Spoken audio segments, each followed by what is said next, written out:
السلام علیکم ورحمۃ اللہ وبرکاتہ۔ ڈیئر اسٹوڈنٹ، امید ہے آپ خیر و عافیت سے ہوں گے۔ مطالعہ پاکستان 10ویں کلاس کے اہم مختصر سوالات اور معروضی ہم پہلی ایک ویڈیو کے اندر تفصیلاً بیان کر چکے ہیں۔ سمارٹ سلیبس کے مطابق پہلے چیپٹر سے انشائیہ کے اہم سوال آج کی ویڈیو کے اندر ہم پیش کریں گے۔ پہلا لانگ سوال ہے، سمارٹ سلیبس کے مطابق ضلعی حکومت کی تشکیل اور فرائض بیان کریں۔ یہ بہت مشہور سوال ہے، یہ دیکھیں بہت سارا بورڈ کے اندر بہت دفعہ یہ سوال آ چکا ہے۔ ضلعی حکومت ضلعی ناظم اور نائب ناظم ضلع کونسل اور ضلعی انتظامیہ پر مشتمل ہوگی۔ ضلعی حکومت کا سربراہ ضلعی ناظم ہوتا ہے۔ ایک ضلع کے اندر تمام یونٹ کونسل کے ناظم ضلع کونسل میں شامل ہوتے ہیں۔ ضلع کونسل کی کل تعداد کا 33% حصہ عورتوں کے لیے اور 6% نشستیں، 6% یہاں پہ آنا چاہیے تھا، یہ 16 نہیں ہے، اپنی کتاب پہ بھی ٹھیک کر لینا، نئی کتاب میں یہ غلطی دور کر دی گئی ہے۔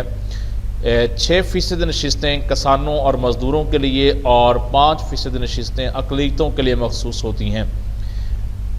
اقلیت سے مراد دوسرے مذاہب کے جو لوگ ملک پاکستان میں رہتے ہیں، جن کی تعداد یہاں پہ تھوڑی ہے۔ ایک ضلع سے منتخب ہونے والے تمام یونین کونسلرز ناظم اور نائب ناظم ضلعی ناظم اور نائب ناظم کا اکٹھا انتخاب کرتے ہیں۔ ضلعی ناظم تمام انتظامی اختیارات کا سربراہ ہوتا ہے۔ ضلع کی پولیس اور انتظامیہ ضلعی ناظم کو جواب دہ ہوتی ہے۔ ضلعی ناظم ضلع کے اندر سیاسی قیادت فراہم کرتا ہے اور ضلع کی ضروریات، ترقی اور خوشحالی کا ذمہ دار ہوتا ہے۔ ضلعی انتظامیہ ضلع کے فرائض، ضلع انتظامیہ کا سربراہ ضلعی ناظم ہوتا ہے جسے تمام انتظامی اختیارات حاصل ہوتے ہیں۔ ضلع کا انتظام ضلعی رابطہ آفیسر یعنی DCO کے ذریعے چلا جاتا ہے۔ ضلع کی انتظامیہ مختلف محکموں پر مشتمل ہوتی ہے۔ ہر محکمے کا سربراہ ضلعی ایگزیکٹو آفیسر یعنی EDO کہلاتا ہے۔ ضلعی انتظامیہ ضلع کے لیے قواعد و ضوابط بناتی ہے۔ مختلف پروگرام اور بجٹ بنا کر ضلعی ناظم اور ضلعی کونسل کی منظوری کے بعد اس پر عمل درآمد کرواتی ہیں۔ ضلع کی حدود کے اندر وفاقی اور صوبائی قوانین پر عمل درآمد کرواتی ہے۔ ضلعی حکومت کو ضلعی ٹیکس کی فہرست کے مطابق ٹیکس لگانے اور ٹیکسوں میں کمی بیشی کرنے کا اختیار بھی ہوتا ہے۔ اس کے بعد سمارٹ سلیبس کے مطابق پہلے چیپٹر سے اہم ترین لانگ سوال آ رہا ہے۔ 1977 سے لے کے 1988 کے درمیان نفاذ اسلام کے سلسلے میں کی گئی کوششوں کا ذکر کریں۔ 1977 سے 1988 کے دوران پاکستان میں نفاذ اسلام کے اہم پہلوؤں کا جائزہ ذیل میں پیش کیا جاتا ہے۔ نمبر 1، شرعی عدالتوں کا قیام۔ 10 فروری 1979 کو ایک آرڈیننس یعنی ایک حکم نامے کے ذریعے تمام ہائی کورٹس میں شریعت بینچ قائم کر دیے گئے۔ ان میں علماء کو بطور جج شامل کیا گیا۔ 1980 میں شریعت بینچوں کی بجائے وفاقی شرعی عدالت قائم کی گئی جو ماتحت عدالتوں کے فیصلوں کے خلاف اپیل سنتی تھی اور اسلام کی تشریح کرتی تھی۔ وفاقی شرعی عدالت کے فیصلوں کے خلاف اپیل کی سماعت سپریم کورٹ کا بینچ بھی کرتا ہے۔ شرعی حدود کا نفاذ۔ 1979 میں حکومت نے شرعی حدود کا آرڈیننس نافذ کیا جس کے مطابق چوری، شراب نوشی، زنا یعنی بے حیائی، بدکاری اور دوسرے جرائم پر شرعی سزائیں دینے کے احکامات جاری کیے گئے۔ زکوٰۃ و عشر کا نظام۔ اس نظام کے مطابق صاحب نصاب مسلمانوں سے ہر سال بینکوں میں جمع شدہ رقوم کی بنیاد پر، رقوم جمع ہے رقم کی، یکم رمضان کو 2.5% زکوٰۃ وصول کی جاتی ہے۔ زکوٰۃ کی یہ رقم زکوٰۃ کونسلوں کے ذریعے مستحقین میں تقسیم کی جاتی ہے۔ سالانہ زرعی پیداوار کی مخصوص حد کا 10% عشر وصول کی جاتا ہے جس کی وصولی کا کام عملی طور پر 1983 میں شروع ہوا۔ صاحب نصاب وہ بندہ ہوتا ہے جس کے پاس 7.5 تولے سونا یا 52.5 تولے چاندی رقم ہو، اس پر زکوٰۃ فرض ہوتی ہے، یا 52.5 تولے چاندی کے قیمت کے برابر اس کے پاس اگر نقدی ہے تو اس کے اوپر سال کے بعد زکوٰۃ لاگو ہوتی ہے۔ سود کا خاتمہ۔ 1 جنوری 1981 سے سود سے نجات حاصل کرنے کے نفع نقصان کی بنیاد پر کھاتے کھولے گئے اور 1 جولائی 1984 سے تمام سیونگ اکاؤنٹس کو PLS کھاتوں میں تبدیل کر دیا، پروفٹ اینڈ لاس کھاتوں میں تبدیل کر دیا گیا۔ اسلامیات مطالعہ پاکستان کی لازمی تعلیم، پاکستان کے تمام تعلیمی اداروں میں BA تک اسلامیات اور مطالعہ پاکستان کی تعلیم لازم قرار دی گئی۔ یہ قدم تعلیمی نظام کو اسلام سے ہم آہنگ کرنے کے لیے اٹھایا گیا۔ نماز کا اہتمام، اسکولوں، کالجوں، سرکاری دفاتر میں ظہر کی نماز کا اہتمام کیا گیا۔ لوگوں کو نماز کی طرف راغب کرنے کے لیے، شوق دلانے، توجہ دلانے کے لیے صلاۃ یعنی نماز کمیٹیاں بنائی گئیں۔ احترام رمضان آرڈیننس، ماہ رمضان کا احترام نہ کرنے والوں کو 3 ماہ قید، 500 روپے جرمانے کی سزا دی جا سکتی ہے۔ اس سلسلے میں احترام رمضان آرڈیننس جاری کیا گیا۔ دینی مدارس، زیادہ دور میں دینی مدارس کی سرپرستی کی گئی اور ان کو سالانہ امداد دی جاتی تھی۔ ان اداروں کی اسناد یعنی ان کی ڈگری کو MA کے برابر درجہ دے دیا گیا۔ عربی کی لازمی تعلیم، اسکولوں میں جماعت ششم سے جماعت ہشتم تک عربی زبان کی تعلیم لازم قرار دی گئی۔ بین الاقوامی اسلامی یونیورسٹی کا قیام، اسلامی قانون کے ہر پہلو پر تحقیق کرنے کے لیے 1981 سے اسلام آباد میں بین الاقوامی یونیورسٹی کا کام شروع کیا گیا۔ شریعت فیکلٹی کا قیام، اسلام آباد کی قائد اعظم یونیورسٹی میں شریعت فیکلٹی قائم کی گئی، جہاں قرآن مجید، سنت نبی صلی اللہ علیہ وسلم اور فقہ پر مبنی قانون کی تدریس کا بندوبست کیا گیا۔ یہ تھیں 1977 سے لے کے 88 کے دوران جو پاکستان میں اسلام کو نافذ کرنے کے لیے کوششیں کی گئی ہیں۔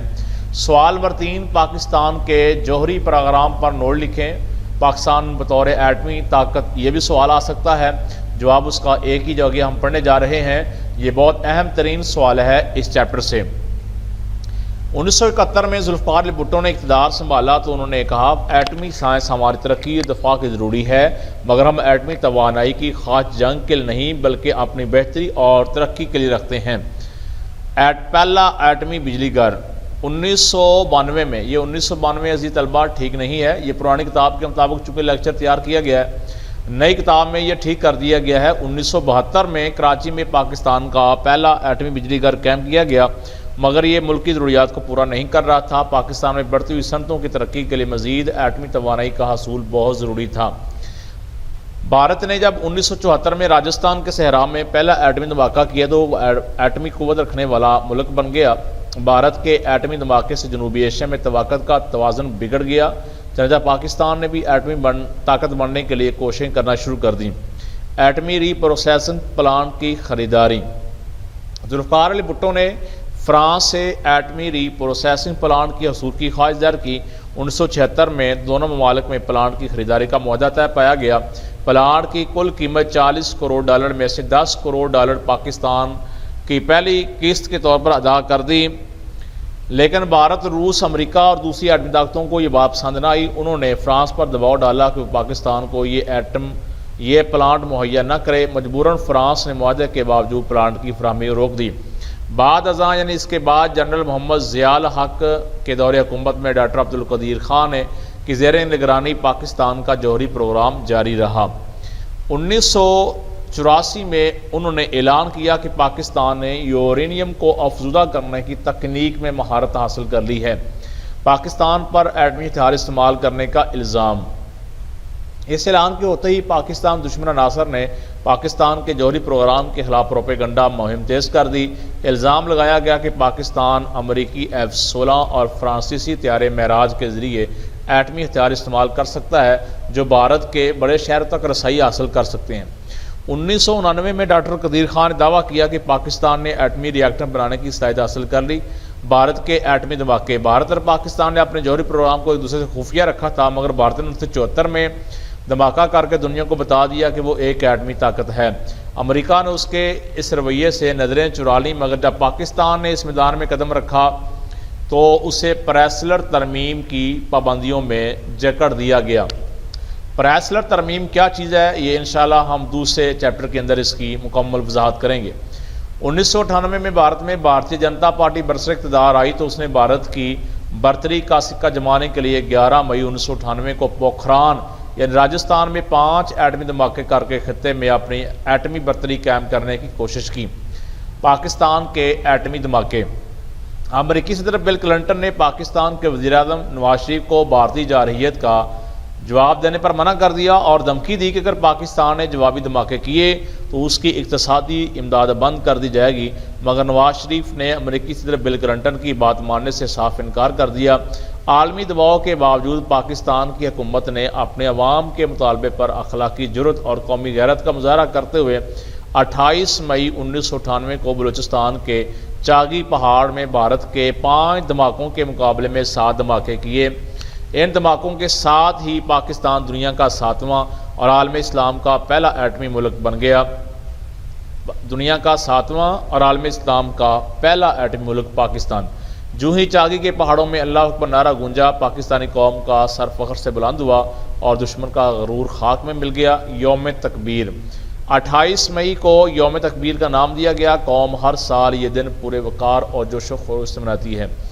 28 مئی یا یوم تکبیر سے کون سا دن مراد ہے، یہ ہم پیچھے شارٹ سوال کے اندر پہلے ویڈیو کے اندر ہم اس کا جواب تفصیل سے دے چکے ہیں۔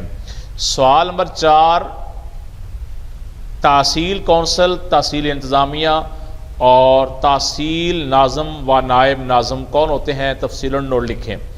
تحصیل کونسل میں تحصیل کے تمام یونین کونسل کے نائب ناظمین شامل ہوتے ہیں۔ کونسل کی تعداد 33% عورتوں کے لیے، 5% نشستیں کسانوں مزدوروں کے لیے اور 5% نشستیں اقلیتوں کے لیے مخصوص ہیں۔